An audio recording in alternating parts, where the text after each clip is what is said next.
Good afternoon, everybody, and welcome to the Youth Investment Fund Quality Practice Standards Self-Assessment Guidance webinar. My name's Barry Williams. I'm Deputy Director of Operations here at NYA, and I'm going to just give you a brief summary of the reasons why NYA are involved in YIF, and alongside our partners SIB, Key Fund and Resonance, and the role that NYA play in that partnership.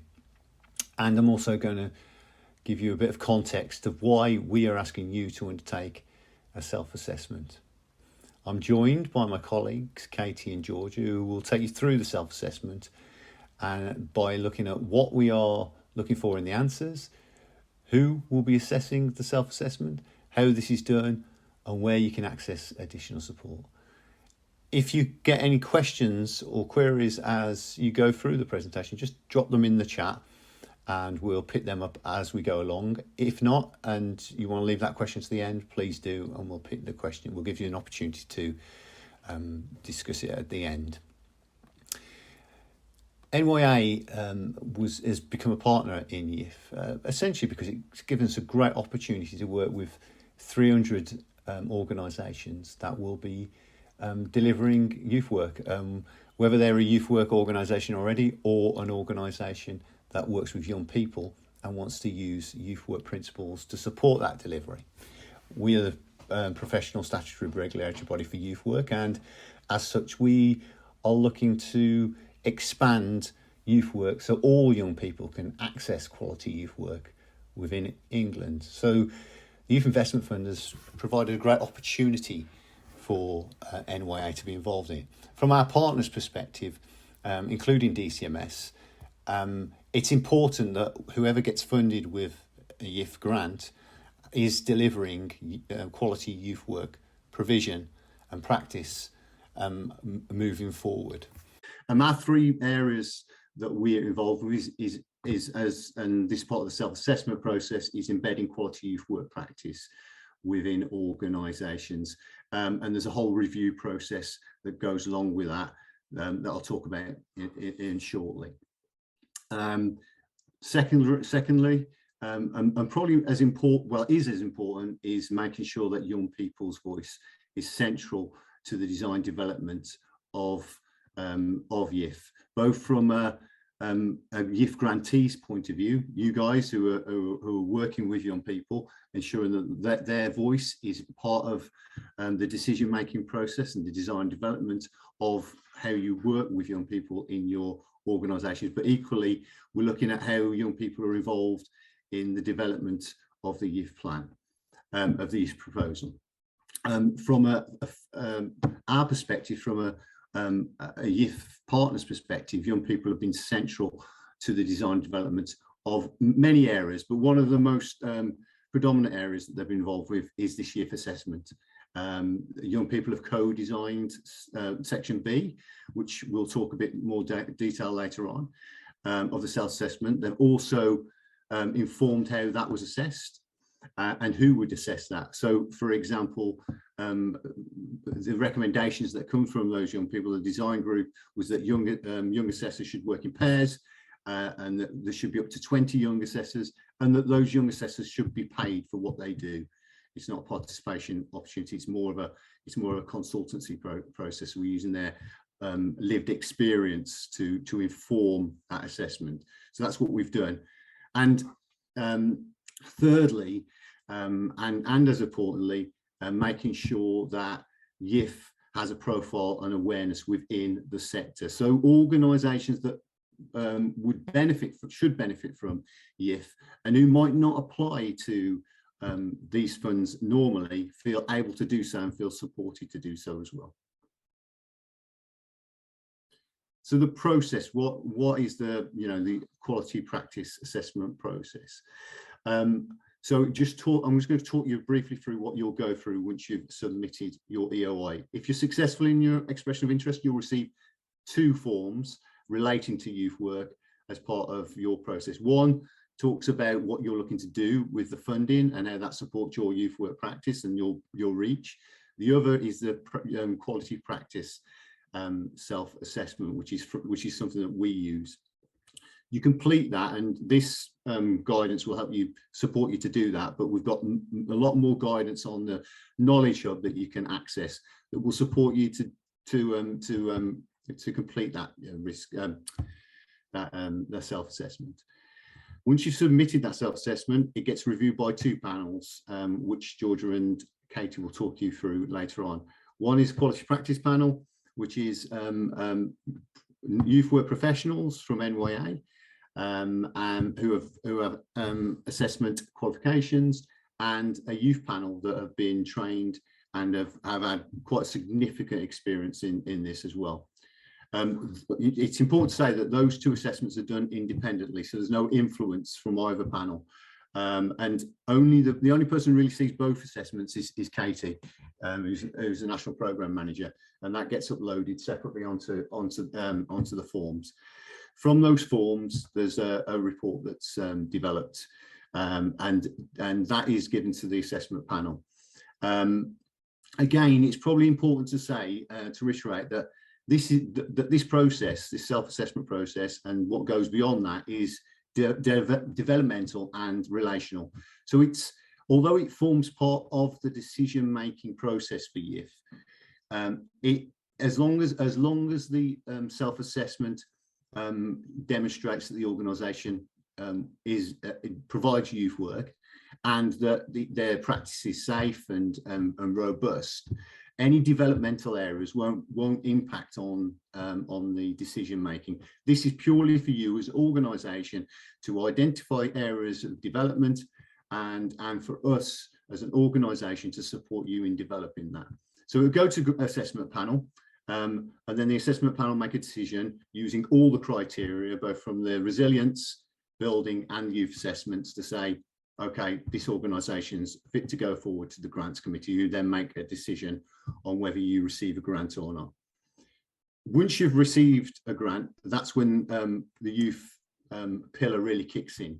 So you will have received feedback on your self-assessment form, and you'll be contacted by NYA member of staff to kind of talk through your self-assessment and any other additional needs that you've identified, or that's been identified through the feedback from the self-assessment. And jointly you will create a development plan, and that development plan will form the basis of criteria for your grant agreement. Those development plans, we've got no real time frame for that. So some organisations who might have lots of resource may be able to complete those development plans in a very short period. Others might go beyond 12 months. That is something that we'll work out with the member of staff from NYA who work with you, those practice specialists. As part of that, you will have support both from resources and guidance that are on the Knowledge Hub, but equally you've got an expert there to support you through that development process. So that development plan is part of your grant criteria, and is part of an ongoing process. At the end of that process, you have an opportunity to evidence your journey. So we've got quality standard statements that will give you an opportunity to demonstrate the evidence and the journey that you've been on, and that you've completed your development plan. As I say, it's a relational process, absolutely, and we're looking to work with organisations as partners on that, and it's an opportunity for organisations to take advantage of some of the support that's available. Talking of the self-assessment, there's three themes, particularly in section A. There's the first set of questions that you'll come across is participation. 3 questions. Katie's going to talk a bit more detail about them, but 3 questions around participation. How do you involve young people in decision making, design, development, evaluation, delivery in your organisation? Then we move on to 8 questions on governance and leadership. That covers EEDI, health and safety, safeguarding workforce, and it talks about your policies, procedures, approaches, and how you apply those. And then thirdly, it's the youth work practice, and talking about what you do in terms of your youth work practice within your organisation. And there's 3 questions there as well. But Kate's going to go into a bit more detail on that. Oh. As I say, the self-assessment is split into two sections. Section A, which is assessed by the Quality Practice Panel, and that's to be completed by appropriate people from your organisation. I think I'll emphasise people. We've come across some really good self-assessments where they've got two excellent sections that they've delivered, and then and then some questions are not so well developed, and that's probably because one person's completed, they've got expertise in a couple of areas, and haven't got awareness of some of the other sections. So my recommendation is that you get a group of people to work this through, and you'll certainly get a stronger self-assessment that come out of that. Section B, which George is going to talk you through in a while, is to be completed by young people that use your service, or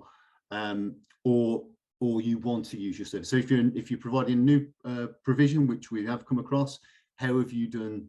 How are you making sure that young people will help inform that provision? And preferably and ideally, we're talking about how young people have helped to inform your youth proposal. How have you had that consultation? How are they feeding in? What's their future?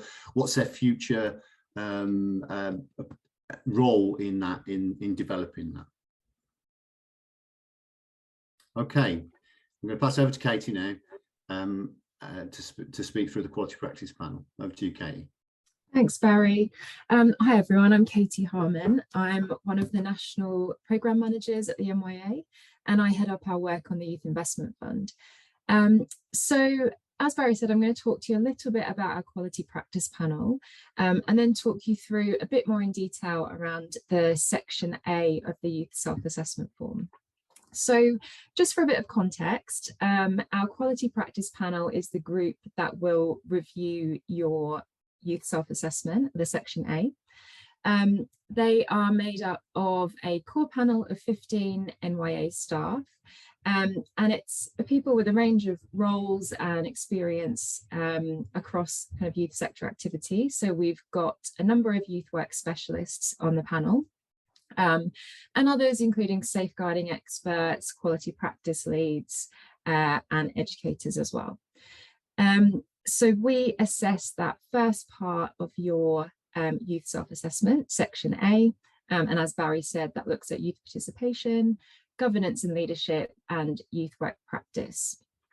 So generally we meet every week, and we break off into groups of 2 or 3 and kind of go through every single question and RAG rate them and provide comments for the assessment panel and the grants committee to help in their decision making. And we also provide some feedback for you as applicants, and that's to really help you kind of start that journey of your development plan work that Barry mentioned before. So when we're looking at your youth self-assessment Section A, what we really want to do is to understand the policies and procedures that you have in place, but really what we want to get a sense of is what that looks like in day-to-day practice. So not just what are the policies that you have in place, but really what it is that your staff do on a day-to-day basis to implement those policies. So, you know, that could be talking us through a specific scenario. So, for example, if we look at safeguarding, we absolutely want to know that you have safeguarding policies in place and that they are reviewed regularly and that you have a designated safeguarding lead. But what we really want to hear about is when a concern is identified or when a young person comes to a staff member with a safeguarding concern, what are the steps that your staff take to address that? So who do they report to? How? When does that happen? Who assesses that situation? Who's responsible for making referrals if appropriate? You know, what actions are taken? How is that reviewed? And really importantly, how are young people involved in all of that?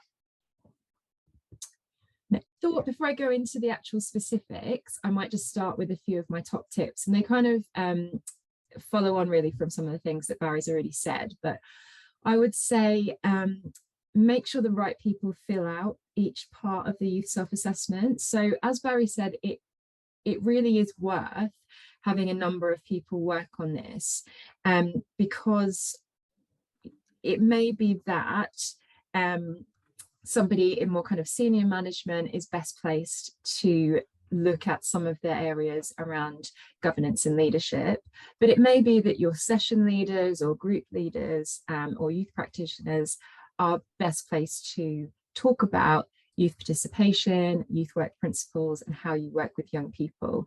So I think the self-assessments that we've seen so far that are really comprehensive and really give us a great sense of what is actually happening within an organisation are the ones where it's really clear that it's been a collaborative effort, and that the people who really understand each part of that form are the ones filling out those different sections.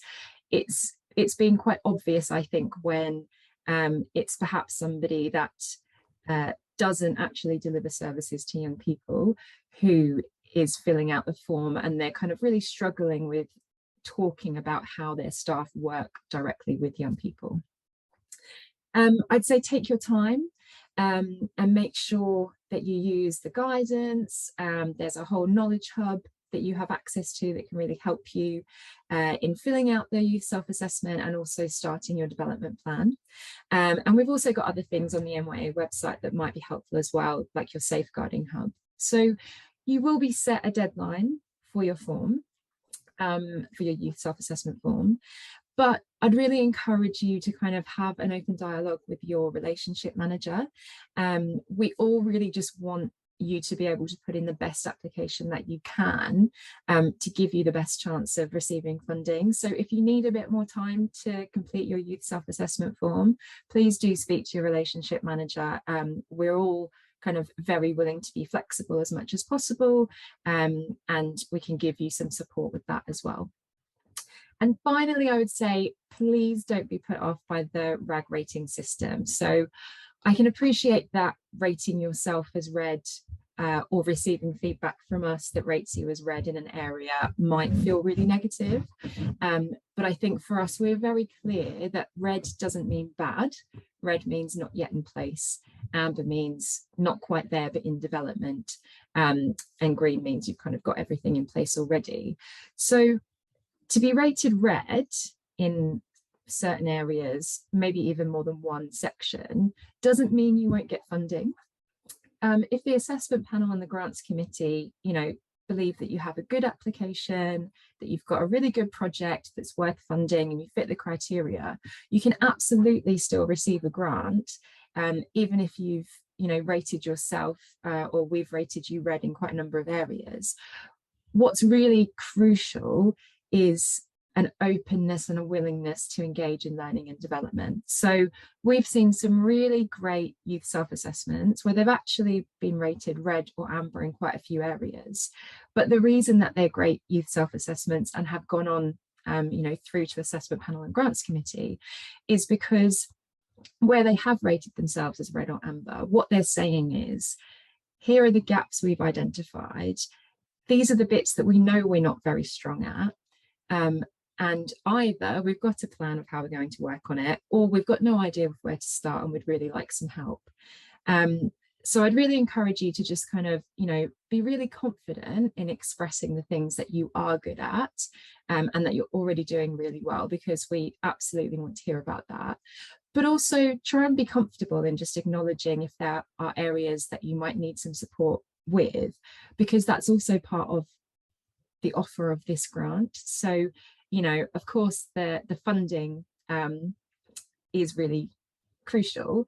But the other kind of area that you get with this is that support around your development and growth as an organisation and in your youth work practice. So I think, just remember that we're kind of all looking at it in that spirit of learning, development and improving access to youth provision for young people. And we're certainly not expecting everyone to be kind of absolutely perfect straight away. So the youth self-assessment section A is broken up into 3 parts. The first is youth participation. And I think it's really worth me, I'm not sure of kind of who's on this call and what everyone's experience is in youth work. and where you might kind of lie on that scale. But I think it's really worth me pointing out that by youth participation, we very much mean young people's participation in decision making. So you may be more familiar with the terms youth voice or youth led. We're not talking about young people coming and participating in the activities that you offer. And the reason that I stress that is that we have seen quite a number of youth self-assessments come through where organisations have spoke really well about how they engage young people in activities, but they've clearly just misinterpreted this particular section, and they've kind of missed talking about young people's participation in decision making, which is really what this bit is all about. So when we're talking about youth participation, what we're asking you really is, what opportunities do you provide for young people to participate in decision making? And we do want to hear about how you may encourage or support their participation in decision making more broadly within the community. For example, your organisation may run the local youth council, but we also really want to hear about how you consider young people's views when it comes to how your organisation is run. So, if we're kind of looking at maybe some of the lower level but still really worthwhile activities around that, it could be young people deciding on the scheduling of activities, when they occur, who leads them, what takes place within those sessions. And that could be right up through to having young trustees on your board. It could be having young people participate in your staff and volunteer recruitment processes and sit on interview panels, and kind of various other activities like that, where they're really part of the organisation and the kind of running of your organisation. So we also want to know about what you do to make sure young people are involved in the evaluation of your programmes. So I think it's, what we want to hear about is, what are the different ways that you collect data and information from your young people about what they think, how they feel, and the impacts of your programs on their development and their lives. And it's not just about the information that you collect, it's what you then do with that. So how do you, in a meaningful way, take that information, take their voice, take their views, and evaluate your programs, and then make different decisions based on that. So I think that's the kind of one of the really crucial elements is, it's not just about listening to young people, it's what do you do with that information and how does it really influence your work? And I think another kind of key area is, how is all of that fed back to young people? So how do they know the difference that they've made? How do they know that you are hearing them and considering their views?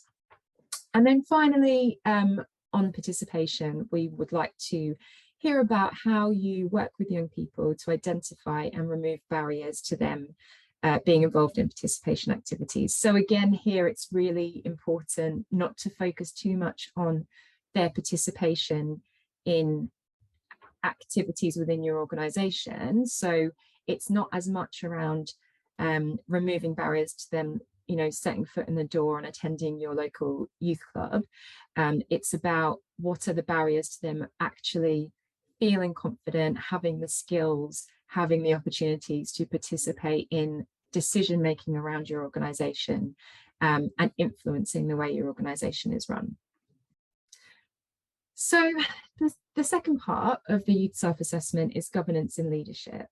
And there's kind of 4 key themes here, as Barry identified earlier. So diversity and inclusion, health and safety, training or workforce development, and safeguarding.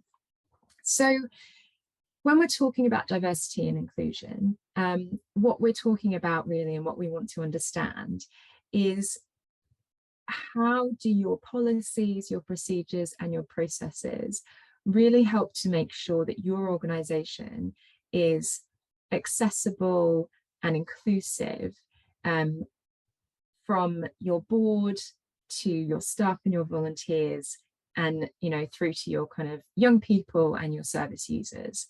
So I think a lot of organisations who have sent in their youth self-assessments so far have identified that this is an area they'd like to work more on. So we've seen quite a lot who have kind of self-rated as amber. But I think what's been really good to see is people that are able to demonstrate they understand the context of their local community. They understand the kind of specific things that they might need to actually consider with their staff and their young people, and they see where their gaps are. So they know that perhaps they don't have enough young people on their board. They know that perhaps their workforce is predominantly male, or whatever it is, they know that their building is not accessible for people with disabilities. So I think it's about being able to identify what are we doing really well here, and in the areas that we're not doing well, what are our goals in this area and what are our plans to address that. So around health and safety, this also includes kind of risk management, so risk assessments and those kind of things. Again, it's really looking at what are your policies that you have in place, so kind of making sure at the very least that you have policies and that they're regularly reviewed. We're looking to understand who is kind of responsible for this area in your organization. Who's the person that really drives this and makes sure it all kind of keeps on track. But then on the day-to-day, what is it that your staff understand about health and safety and risk management, and how do they implement that? So who conducts your risk assessments around activities? Are they dynamic? Do they take into consideration changing circumstances, or are they something that gets done at the beginning of an activity and that's it? Do you have individual risk assessments perhaps for young people with particular needs? And it's also looking at if there are incidents that occur, which of course there will be, some things are unavoidable. How are they managed? What actions are taken? And how do you review and learn from those? So when we're looking at workforce development and training, again, this is an area I think that quite a lot of organisations have identified they'd like to work on. Particularly there's lots of small organisations who maybe haven't had as much access to kind of really good quality training for their workforce. But I think this is where we really want to hear, based on your understanding of your organisation, based on your understanding of your young people and what they need and want, what are the areas that you would like to improve on in terms of skill or qualifications within your organisation, and what's your plan to do that? And I think here it's also really useful in the kind of training questions for us to understand, as a new staff member or a new volunteer, what's my training and development journey if I kind of begin a career in your organisation? So what are the basic things that I need to train in the beginning, and how might I progress throughout my time with your organisation? And then finally, and very importantly, is our safeguarding section. So we have two questions on safeguarding. One is around your safeguarding practices, and one is around the training of your staff. So here again, similarly with health and safety, I think what we really want to understand is what we want to know, that you've got policies in place, and we want to know that they're reviewed regularly. But it's really who is responsible for safeguarding. And if a concern is reported, what is it that your staff actually do on a day-to-day basis to address that? So how do people understand safeguarding within a youth work context? What level are they trained to? What are your plans around that? Because I think, particularly within an organisation working with young people, and probably quite a lot of vulnerable young people, we all need to be reassured that safeguarding and risk management processes are robust. They may not be perfect, there may still be room for development, but I think we need to know that at least on safeguarding and risk management, that we've got that kind of comfortable level that everybody does know what they're doing and who they need to go to if there is a concern. And then we've got the values and principles of youth work. So I appreciate that not every organisation who applies for youth funding will be a kind of traditional youth work organisation. But this fund is really about kind of improving and increasing young people's access to youth work and youth provision. So I think for us, as long as there is a willingness to take on youth work principles and values within your work with young people, we're very kind of open to welcoming all kinds of organisations that work with young people. So just quickly, because as I said, maybe not everyone on the call is a youth worker, I think it might be helpful just kind of go through some of those principles just to help you in that final section of the youth work, of the youth self-assessment. So the first thing that we're really looking at is active participation and empowerment of young people. So this is really about kind of a progressive and active involvement of young people at all levels, from consultation to decision making. So it's really kind of central to youth work that young people are actively involved and participate in their sessions. So, you know, from designing what they look like, what the outcomes should be, what their goals are, and how they're going to work towards that and achieve those. Another really crucial aspect of youth work is voluntary engagement. So if young people have to be there, it's not youth work. Young people should be able to opt in and opt out of youth work. You know, so we'd really be looking for things like, if a young person doesn't show up for a few weeks, they're still welcome when they do come back. You know, it's not a kind of, if you don't show up to this for a couple of weeks, you're out of the group. I think it's that kind of voluntary engagement and welcoming young people as and when they feel comfortable and willing to engage. So the process should be really person-centered, non-judgmental, and of course fun. So we also look at youth work as a non-formal education and an informal learning. So it's really about personal, social, and emotional development. So looking at how they can develop new skills, how they can challenge or develop their values, and developing their identity as an individual person. Some might call these soft skills or kind of functional skills. And I think, you know, if you want to kind of understand or learn a little bit more about that, we do have a whole curriculum for youth work that's available on the MYA website, so we can share that if helpful at the end of the presentation. So we're also looking at equality, diversity and inclusion in our work with young people as youth workers. So this includes things like the principles of anti-oppressive practice, a person-centered approach, looking at what kinds of opportunities we can provide young people to develop. So it's really looking at young people identifying their own goals as a person, and us as youth workers kind of developing opportunities around that to help them. So for example, you may have a football club and that can be just a football club, or it can be youth work. When a game of football is just a game of football is when the goal is to win the game, and we choose the participants in that team based on who is best for each position to help us win.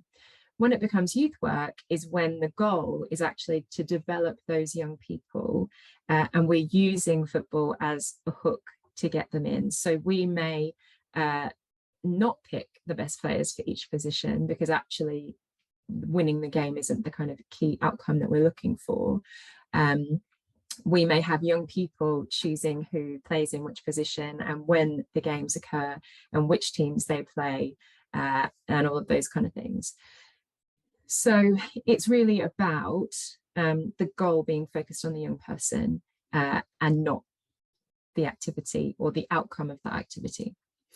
And finally, really importantly, is having a code of conduct. So ensuring that we have a welcoming and safe space for young people. And that's around us as youth workers having a professional relationship where we can absolutely be friendly and fun, but also having those professional boundaries, considering things like confidentiality, and of course, as mentioned before, safeguarding.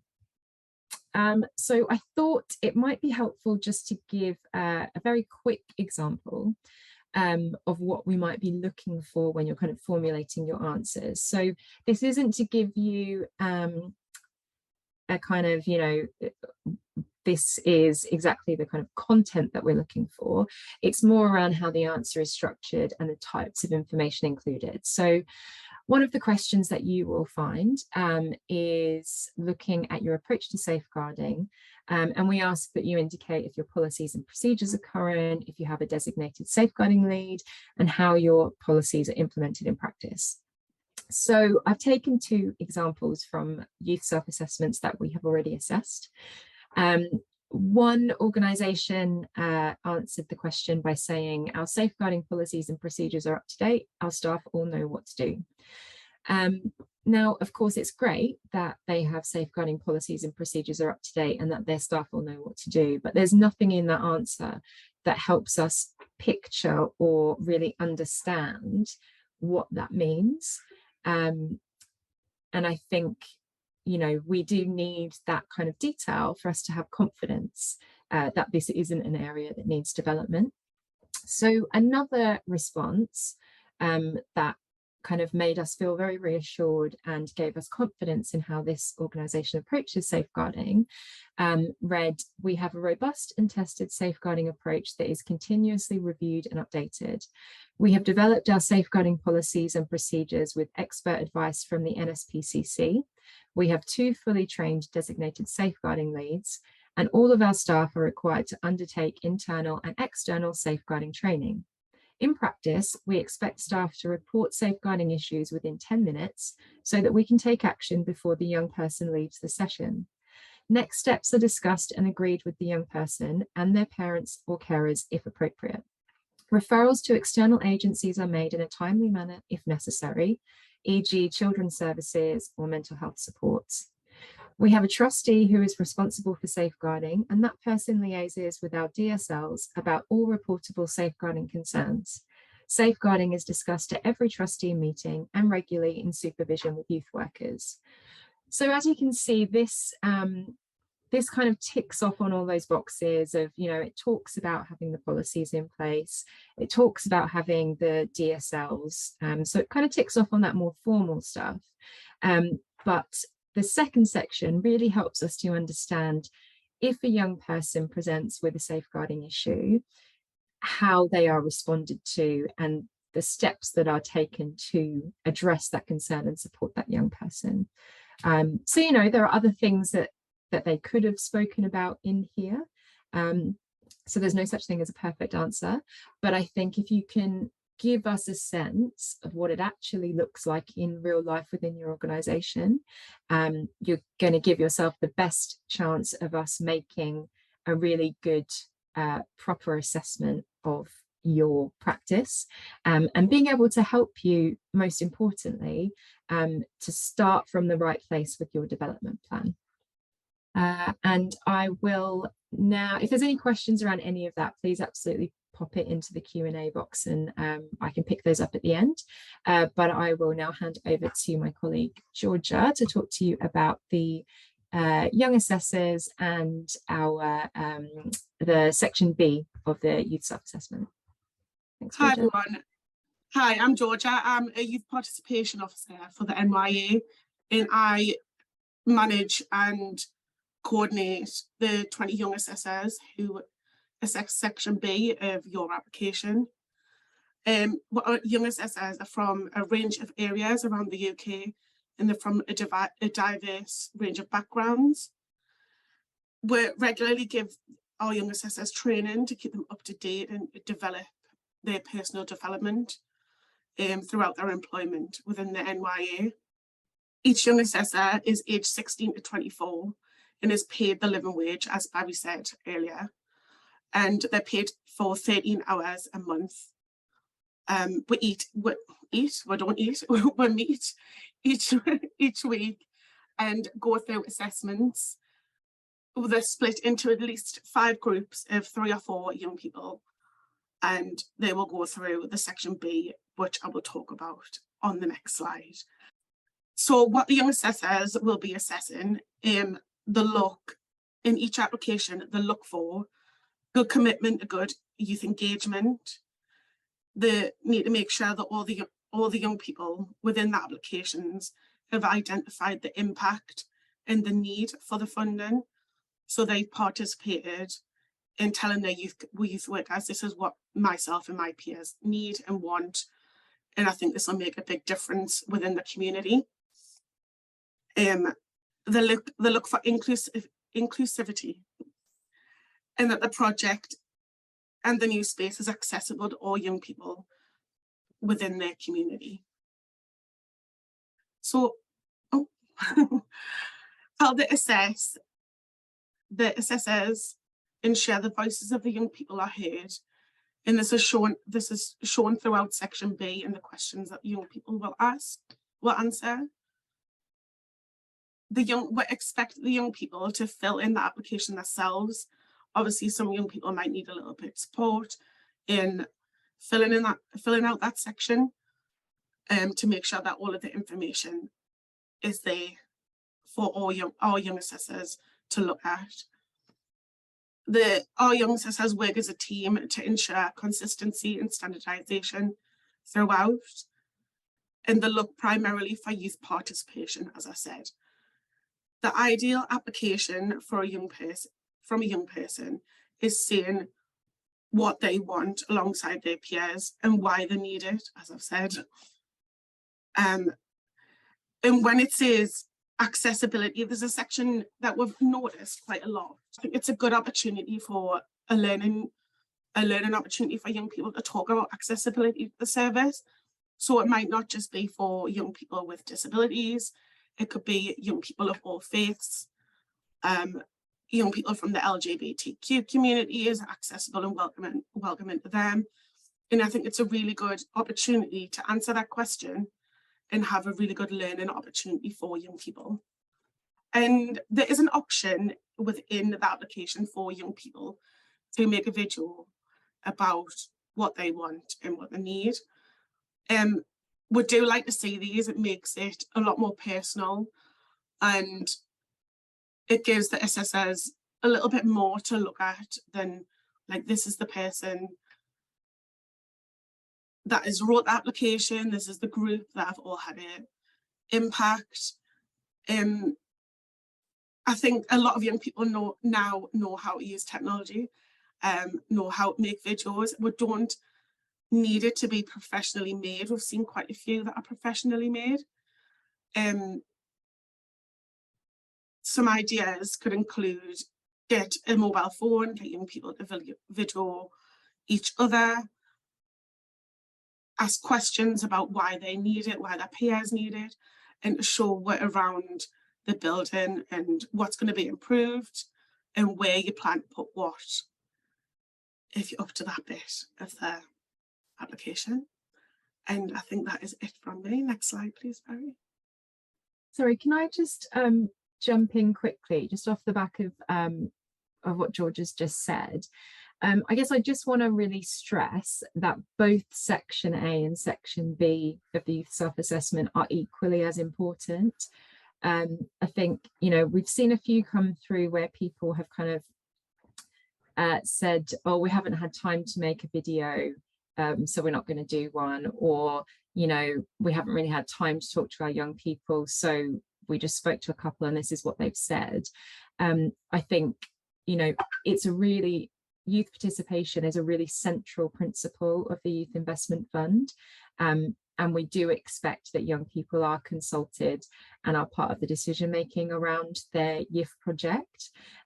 So as I kind of mentioned before, I think, you know, we fully appreciate there's a lot to do on these applications, but if you're kind of getting to your deadlines and you're thinking, oh, we haven't really had time to do this work properly with our young people, I'd really encourage you to speak with your relationship manager and see if there is capacity to kind of have a bit of flexibility with your deadlines, and kind of push that back maybe by a week or so that you can do that work with your young people. Because I think, you know, if we can see that that has been taken seriously and that it's been treated as an equally important part of the process, and then that really helps us to feel reassured about your kind of youth participation practices in general.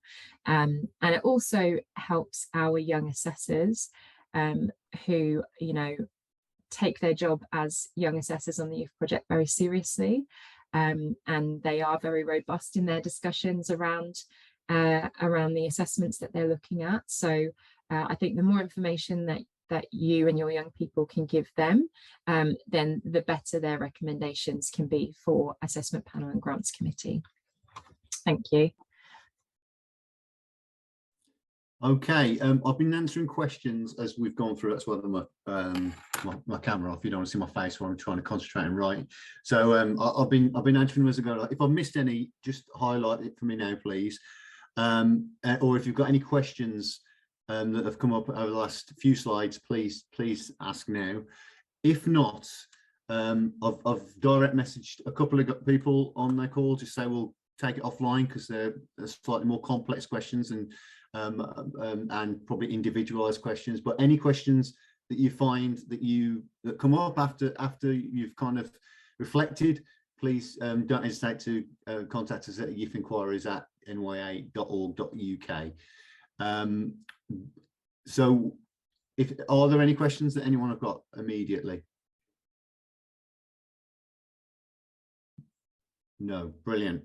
Well, thank you for your time this afternoon.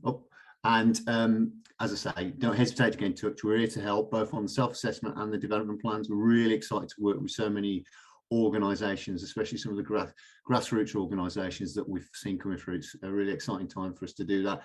So thank you, and good luck. See you soon. Bye. Thanks, everyone.